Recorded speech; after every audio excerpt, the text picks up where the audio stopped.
얼마 전에 제가 남편한테 갑자기 궁금해서 물어봤어요. 당신 그 옛날 그때 왜 나랑 결혼하려고 마음먹었어? 사실 속으로는 조금 기대했었습니다. 너 아니면 안 될 것 같았어. 내가 너무 반해서 그랬지. 뭐 이런 달달한 대답을 아주 살짝 기대했었거든요. 그런데 남편이 주저없이 이러는 겁니다. 그땐 아무것도 몰라서 그냥 했던 것 같아. 진짜 그때는 어려서 뭘 몰랐어. 꼭 저렇게 대답을 했어야 했나요? 뒤에 굳이 저렇게 강조까지 하고 말입니다.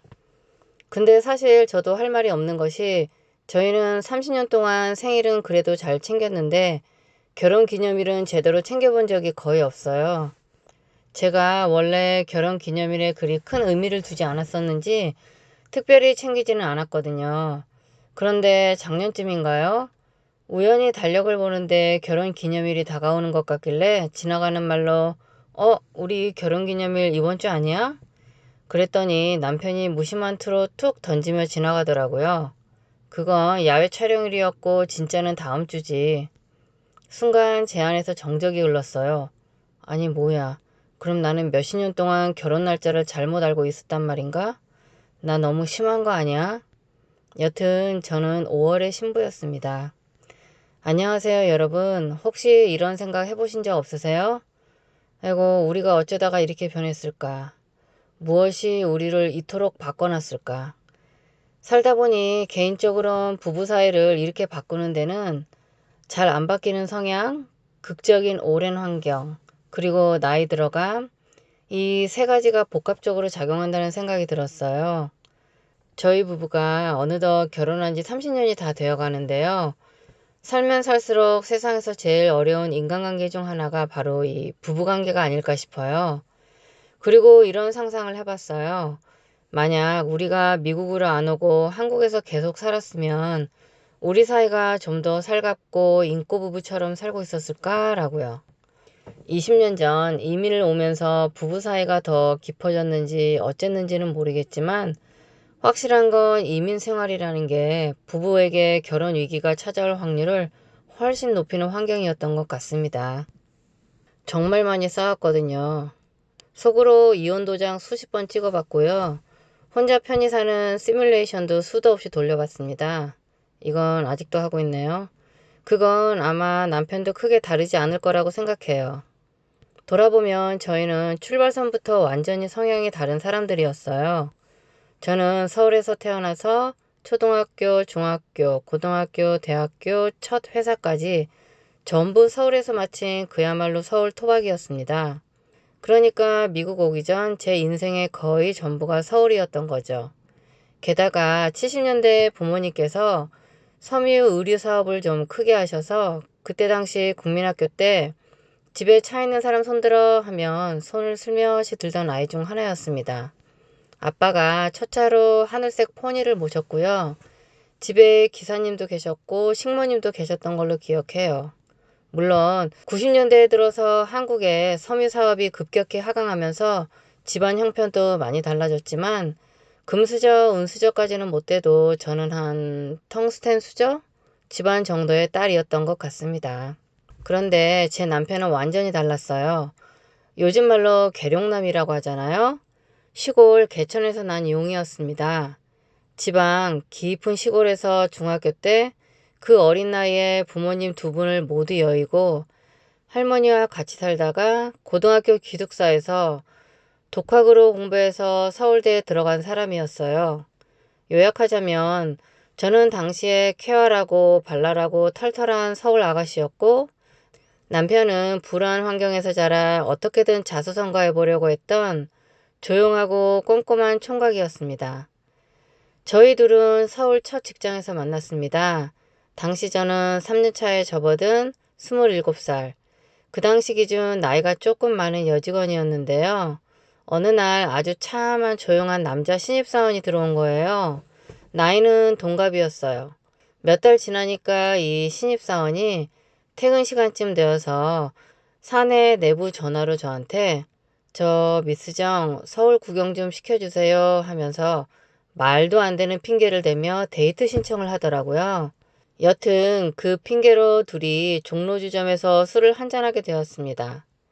술을 마시면서 이 사람이 자기의 불우했던 과거 이야기를 담담하게 한참 털어놓는데 저는 그 이야기를 가만히 듣다가 머릿속으로 망치로 얻어맞은 듯한 느낌이 들면서 이런 생각이 들더라고요. 아, 이 사람이랑 결혼해야겠다. 결혼하면 적어도 나를 굶어 죽이진 않겠다. 생활력 하나는 진짜 끝내주겠다라는 생각이요.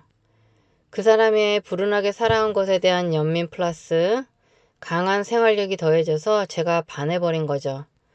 그렇게 주점을 나올 때는 손을 잡고 나왔고 10개월 정도 사내 연애를 했습니다. 그런데 이 친구가 아무 생각이 없어 보이는 거예요. 그래서 결국 제가 먼저 용기 내서 말했습니다. 우리 그냥 결혼하고 같이 살자라고요. 그랬더니 이 친구가 차분하게 생각하더니 저를 아껴주고 보호해주고 싶은 사람이라고 하면서 제 프로포즈를 받아주었습니다. 아, 네, 말하고 나니 맞네요.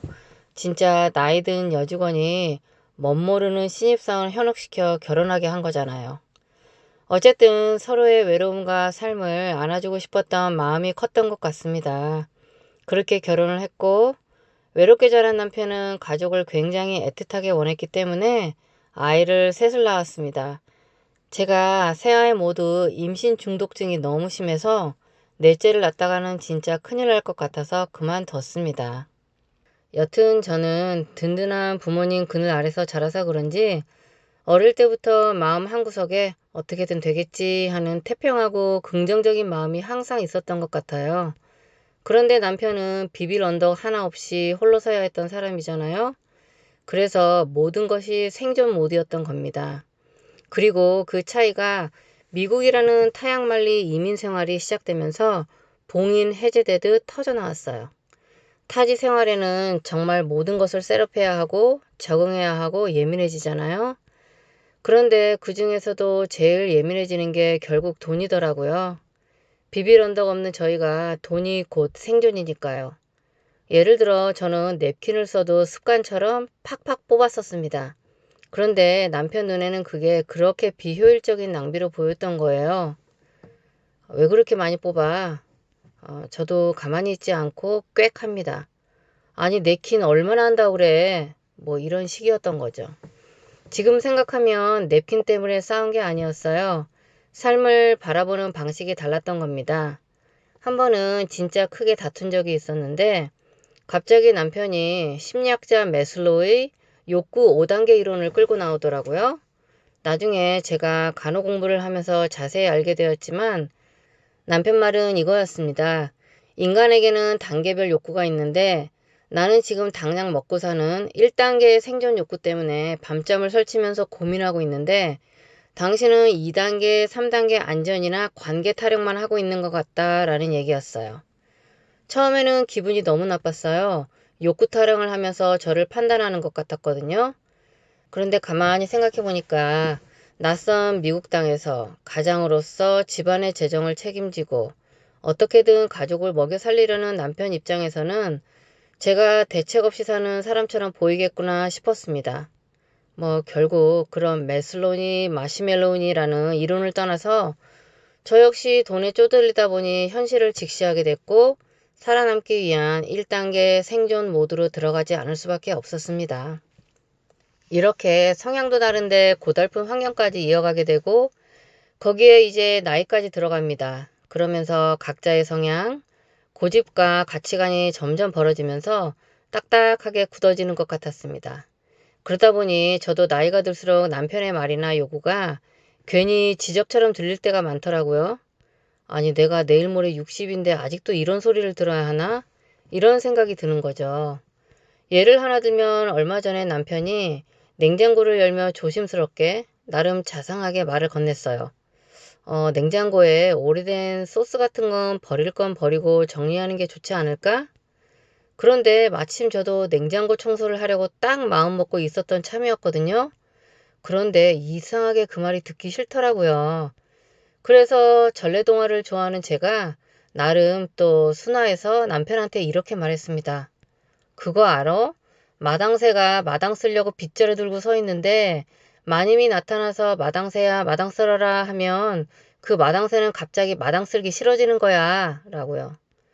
남편은 대수롭지 않은 듯 가버렸고 저는 결국 또 한마디 들을 수도 있겠다 싶어서 바로 치웠습니다. 이렇듯 나이가 들면서 어느 순간부터 서로 조심하면서 서로의 눈치를 봅니다. 상대방의 기분을 살피면서도 한편으로는 상대의 이마에 크게 못마땅 세 글자가 딱 쓰여 있는 것 같아 괜히 언짢아지기도 했다가 또 가만히 생각해보면 내 얼굴이 저러니까 남편 표정도 저렇겠지 하면서 미러링 효과를 생각해보는 거죠. 그러다 문득 남편의 예전만 못하게 왜소해진 어깨, 듬성해진 머리칼 너머로 드문드문 비쳐 보이는 허전한 정수리, 메리아스 한 장 달랑 걸치고 걸어가는 그 쓸쓸한 뒷모습을 가만히 보고 있노라면 저 사람도 참 많이 늙었네 하며 또 짠하면서 연민이 느껴지는 거죠. 남편 역시 허리까지 내려온 제 눈 밑 다크서클을 보면 비슷한 생각을 하지 않을까 싶어요.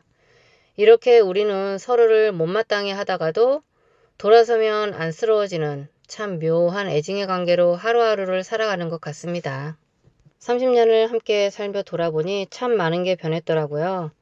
처음 남편에게 반한 건 대단한 생활력 때문이었잖아요. 예전엔 남편이 나보다 훨씬 강한 사람 같았는데 이제는 저도 어디에 떨어뜨려놔도 살아남을 수 있을 것 같습니다.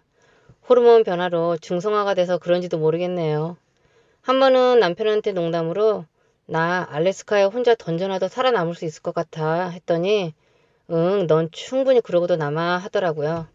칭찬인지 욕인지 모르겠습니다. 이민 생활이라는 긴 터널을 지나다 보면 편히 의지할 곳이 없잖아요. 결국 각자 독립적인 존재로 자기 몫을 해내야 하더라고요. 어쩔 땐 1인분이 아니라 1.5인분씩을 해야 하고요.